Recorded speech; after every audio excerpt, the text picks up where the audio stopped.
Hello guys, আশা করি সকলে ভালো আছেন। তো ফাইনালি আগুন মুভিটি মুক্তি পাওয়ার সম্ভাবনা দেখা দিচ্ছে। হ্যাঁ, একদম ঠিক শুনেছেন, আগুন মুভিটা মুক্তি পাবেই আগামী কোরবানি ঈদে।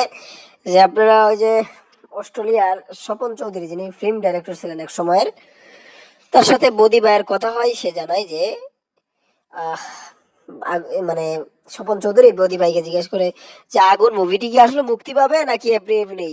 বলে বলে আপনার আসলে কোন ঈদে দিচ্ছেন, ছোট ঈদে না বড় ঈদে? সেও জানাই যে কুরবানি ঈদে আমরা নিয়ে আসছি।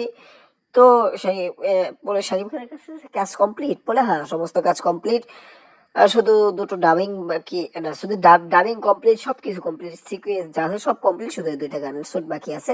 এখানে এখানে শাকিব ভাইয়ের আছে কিনা সেটা বলিনি, তবে যেটাই হোক, থাকুক বা না থাকুক, তবে সেটা সে আর কি যাই হোক, আগামী কোরবানি ঈদে যে কোনো ভাবেই রিলিজ পেতে পারে আগুন। যদিও প্রথম সপ্তাহ না পেলেও দ্বিতীয় সপ্তাহ অবশ্যই পেয়ে যাবে। মানে কোরবানি ঈদে দ্বিতীয় সপ্তাহে পেয়ে যাবে আগুন মুভিটি মুক্তি। তো গাইস, এটা তো অনেকটাই শিওর হয়ে যাচ্ছে যে আগামী কোরবানি ঈদে আগুন আসছে। আহ, তার মতোই আর কি বলবো। আর আগুন আসলে আপনাদের সমস্যা কি আমি বুঝি না, একেবারে নয় ছয় করে ফেলেছে একেবারে ফেসবুকটাকে।